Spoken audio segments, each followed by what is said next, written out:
হে জগতবাসী, আজ আমি শামীম আলী চিশতি আপনাদের সামনে একটি আলোচনা নিয়ে আসলাম। সে আলোচনাটি হলো 84 লক্ষ জনি ভ্রমণ করে এলাম মানবকুলে। এখন আমরা কি করতেছি? আছি ভুলে ভুলে। সেই ভুলগুলি হলো, যেমন আমরা একটা কথা বলে থাকি শরীয়তের ভাষায়, যে মানুষ যখন মৃত্যুবরণ করবে তখন দুনিয়াতে আর জন্ম হবে না। কিন্তু এটা শরীয়তের ভাষায় বলেছে, যা শুনেছে তাই বলেছে। কি বলেছে? যে হাসরের দিন মানুষকে জীবিত করা হবে। হাসর শব্দের অর্থ কি?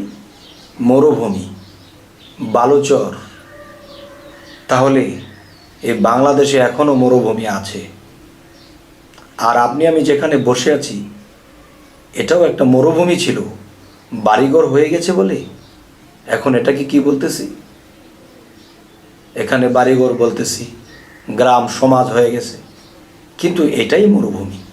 আর এখানেই আপনার আমার জন্ম হয়েছে। যাই হোক, একদল লোক এই কথাগুলো বুঝতে চায় না। তবে আমি আরও একটু ক্লিয়ার করে বলবো। আল্লাহ কিন্তু বলেছে যে যে যা করবা ঠিক তাই পাবা, যে যা করবা সে ঠিক তাই পাবা। এবং এটাও বলেছে যে আমি তা কাউকে কম দেই না, বেশিও দেই না, আমি সমান দিয়ে থাকি। কোরআন সাক্ষী, আল্লাহ কখনো মিথ্যা প্রবঞ্চনা করে না, আল্লাহ সত্য বলে। তাহলে আমি বলবো, একজন মানুষ পৃথিবীতে জন্ম নিয়েছে, অন্ধ, পাও নেই, চোখ নেই, কান নেই, হাত নেই।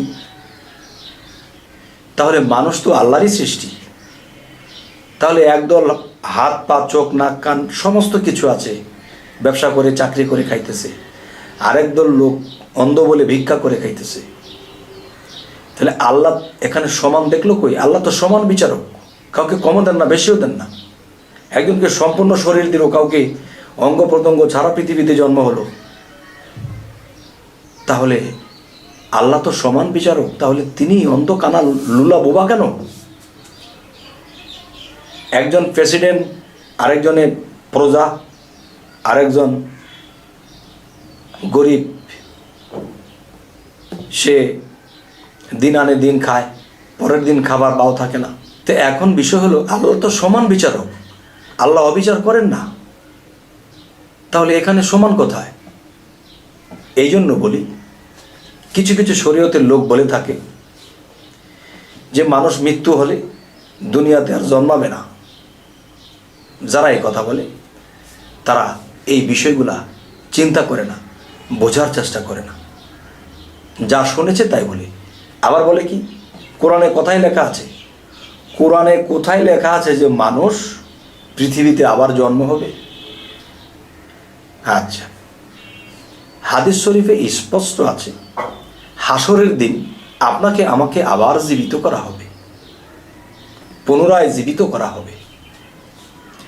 তাহলে পুনরায় জীবিত করা মানে আমি এখন আছি, আবার পুনরায় জীবিত হতে হবে। তাহলে বোঝা গেল হাসরের মাঠে, হাসর মাঠ কি? মরুভূমি।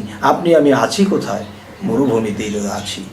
যাই হোক, এখন যে কথাটি বলবো সেই কথাটি হলো যে কোরআনের মধ্যে অস্পষ্ট আয়াত, এই কথাগুলো আল্লাহ বলেছেন। এবং এটাও বলেছেন, আমি মানুষের মৃত্যু ও জীবন সৃষ্টি করিয়াছি পরীক্ষা করার জন্য।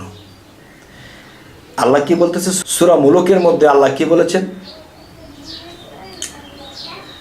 সূরা মুলুকের মধ্যে আল্লাহ বলেছেন, আমি মানুষের মৃত্যু ও জীবন সৃষ্টি করিয়াছি পরীক্ষা করার জন্য, তোমাদের মধ্যে কে কর্মে উত্তম। তার মানে মৃত্যু ও জীবন সৃষ্টি করিয়াছে পরীক্ষা করার জন্য। মানুষ কি একবার পরীক্ষা দেয়? বহু পরীক্ষা, তাহলে বহু জন্ম আছে। আচ্ছা, এখন যদি কেউ জন্মান্তরকে অস্বীকার করে তখন কি হবে? তিনি আল্লাহকে অপরাধী বানালো। যারা বলে যে না, আমরা পৃথিবীতে এসেছি মৃত্যুর পরে আর এই পৃথিবীতে জন্ম আমাদের হবে না, তাহলে আল্লাহ সমস্ত মানুষের কাছে অবিচারক। আল্লাহ সমস্ত মানুষের কাছে অবিচারক কেন? আল্লাহকে যখন জিজ্ঞাসা করা হবে, হে আল্লাহ, তুমি তো সমান বিচারক, তার চোখ নেই কেন জন্ম থেকে? হাত নেই কেন? পা নেই কেন? সে গরিব কেন? সে খেতে পায় না। সে কালো কেন? সে ফর্সা কেন?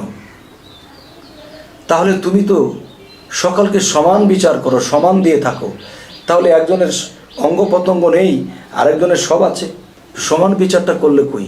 তখন আল্লাহ জবাব দিবে কি? আল্লাহ তখন বলবে, এটা তোমাদের কর্মফল। কর্মফল কি? যে তোমরা যা করবে সে তা পাবে। যেমন তুমি বিগত জন্মে কারো হাত কেটে দিয়েছিল, সে তোমাকে অভিশাপ দিয়েছিল যে হে আল্লাহ, এ হাত কেটে দিলে এ হাত ছাড়া চলার যে কি কষ্ট তাকে বুঝতে দিও। তখন হাত ছাড়া আপনি জন্ম নিয়েছেন এই পৃথিবীতে, এখন হাত ছাড়া চলার যে কি যন্ত্রণা দেখুন। কারো আপনার সমাজ শক্তি ছিল, আপনার দলও শক্তি ছিল, অর্থনীতি ভালো ছিল, আপনার সেই অহংকারে একজন মানুষের চক্ষু দুটো কানা করে দিয়েছিলেন, অন্ধ করে দিয়েছিলেন। তখন সেই লোক চক্ষু দুটি ধরে বলছে, হে আল্লাহ, আমার চক্ষু দুটি অন্ধ করে দিল, এই চক্ষু ছাড়া চলার যে কি যন্ত্রণা, কি কষ্ট তাকে তুমি বুঝতে দিও। আল্লাহর খাতায় লিপিবদ্ধ হয়ে গেছে, সে পরজন্মে, তার জন্মের পরেই দেখে তার চক্ষু নেই। তার মানে তুমি যা করবা ঠিক তা পাবা।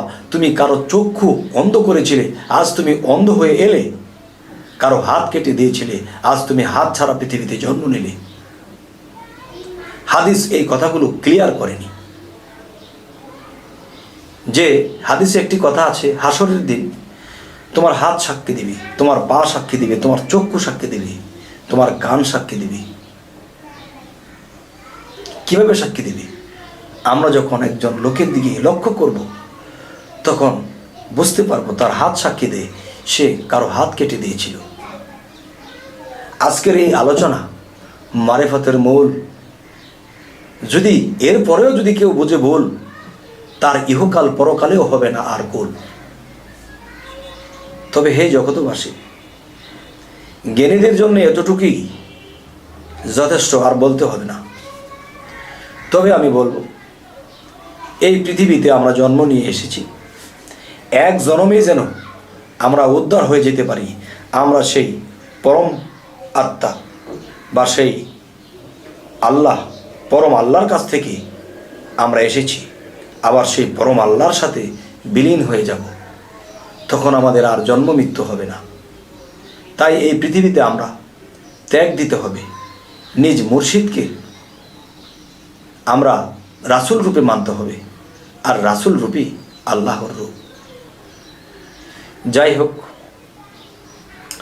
আজকের এই আলোচনার মূল উদ্দেশ্য হবে, যারা আল্লাহর ইবাদত করে আবার তারা আল্লাহকে অপরাধীও বানাচ্ছে, যারা আল্লাহর ইবাদত করতেছে আবার তারা না বুঝিয়া আল্লাহর সাথে শরীকও করতেছে এবং আল্লাহকে ভুল বুঝতেছে, আবার আল্লাহকে ডাকতেছে। আমি কি এই কথাগুলো খারাপ বললাম না ভালো বললাম? অবশ্যই আপনারা আমাকে জানাবেন। তবে আল্লাহকে জিজ্ঞাসা করা হলে যে হে আল্লাহ, একজন মানুষকে তুমি স্বয়ংসম্পন্ন দিয়েছো, ধনীর ঘরে জন্ম দিয়েছো, একজন গরিব হয়ে জন্মাইছে, আবার তার হাত পা চোখ নাক কান নেই, এটা কি অবিচার হলো না? তখন আল্লাহ কে বলবে যে তোমার কর্মফলেই তুমি এটা হয়েছ, তুমি যা করেছিলে তুমি তা পেয়েছ। সেটা কিন্তু এই জন্মে নয়, বিগত পিছনের জন্মে। এটা কোরআন স্পষ্ট লেখেনি, আবরণ সৃষ্টি করে লেখা হয়েছে। হাদিসের মধ্যে আবরণ দেওয়া হয়েছে, আর জ্ঞানীরা এখান থেকে তুলে নেবে, কিন্তু অজ্ঞানীর সংখ্যা বেশি, তারা তো এটি বুঝতেছে না। তাই আজকে ক্লিয়ার করে বলার চেষ্টা করলাম ইনশাআল্লাহ। তবে এই বলে রাখবো, আমাদের চ্যানেলের আলোচনা যদি আপনাদের ভালো লাগে তো অবশ্যই সাবস্ক্রাইব করুন এবং এই কথাগুলো মানুষকে শেয়ার করার মাধ্যমে পৌঁছে দিন, যেন মানুষে এই কথাগুলো বুঝতে পারে এবং আল্লাহকে ভয় করে, আল্লাহর কাজ করে, আল্লাহর সাধনা করে। সকলেই ভালো থাকবেন। আল্লাহ হাফিজ।